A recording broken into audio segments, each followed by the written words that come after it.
lagi dengan saya, Ananda Zairah. Di video kali ini saya akan menjelaskan materi yang berkaitan dengan materi sebelumnya, yaitu pencegahan kerusakan bahan pustaka. Berikut penjelasan materi mengenai pencegahan kerusakan bahan pustaka. Oke, yang pertama itu pencegahan kerusakan karena faktor lingkungan. Pencegahan karena faktor lingkungan ini terbagi menjadi 3 bagian. Yang pertama itu pencegahan kerusakan karena faktor temperatur dan kelembapan udara. Pencegahan karena faktor temperatur dan kelembapan udara ini salah satunya melakukan dan memberikan suhu pada bahan perpustakaan idealnya sekitar 20 sampai dengan 24 derajat Celcius. Dengan kelembapan sekitar antara 45 sampai 60% Fahrenheit. Dan juga pencegahan dari kelembapan dan temperatur udara ini bisa dicegah dengan memasang AC pada ruangan bahan perpustakaan. Jika terjadi kelembapan udara yang sangat tinggi, dapat diturunkan dengan memasang alat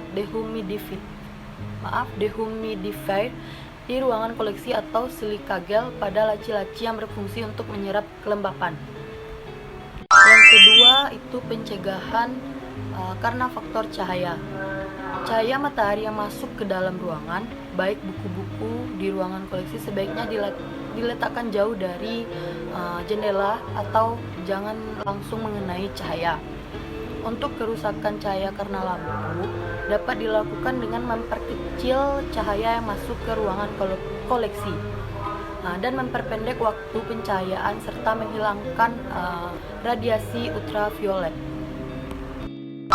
Oke, berikutnya itu ada pencegahan kerusakan karena faktor udara. Kerusakan karena faktor pencemar udara ini biasanya terjadi karena bahan pencemar udara seperti gas-gas pencemar maksudnya, dan juga partikel debu serta logam yang merusak kertas bahan pustaka.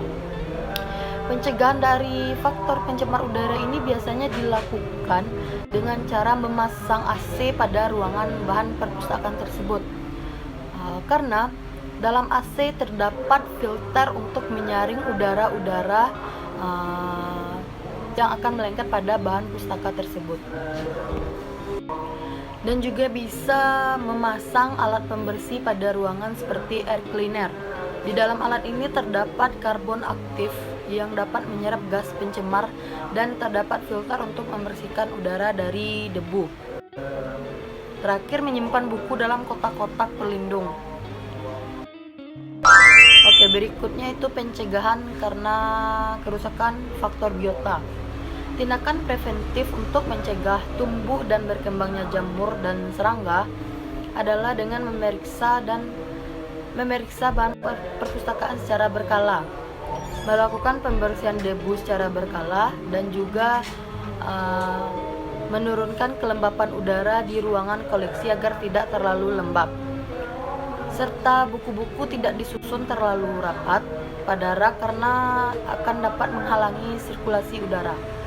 Untuk mencegah hidupnya jamur dan serangga pada ruangan koleksi, sebaiknya memberikan pada rak bahan pustaka tersebut seperti kapur barus, naftalen, atau bahan-bahan wangian lainnya.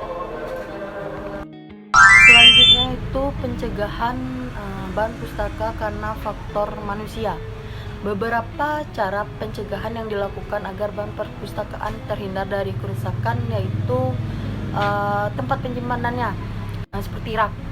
Tempat penyimpanannya yang tidak memadai dan tidak memenuhi syarat akan menyebabkan kerusakan fisik dan kimia pada bahan pustaka. Salah satu cara pencegahan dari tempat penyimpanan ini biasanya harus terbuat dari bahan yang tidak membahayakan bahan perpustakaan.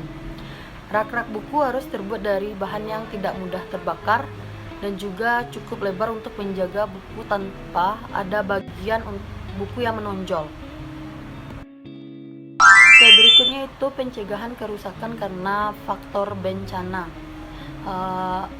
Bencana biasanya datang tak terduga. Seperti video sebelumnya saya sudah jelaskan, bencana ini datang tiba-tiba di luar nalar manusia.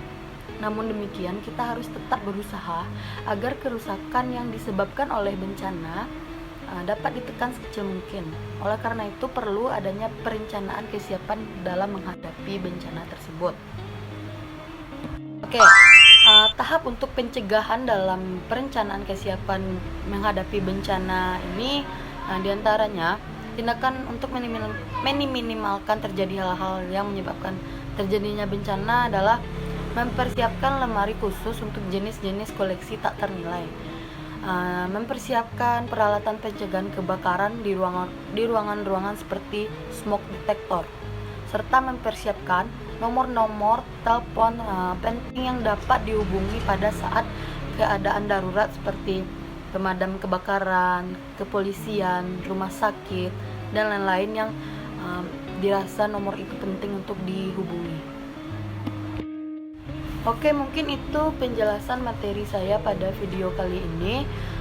Mudah-mudahan materi yang saya jelaskan bisa bermanfaat bagi teman-teman dan bisa lebih dipelajari lagi. Saya juga masih belajar. Kalau ada kurang, mohon maaf. Semoga bermanfaat videonya. Jangan lupa di like, komen, dan subscribe. Sampai jumpa.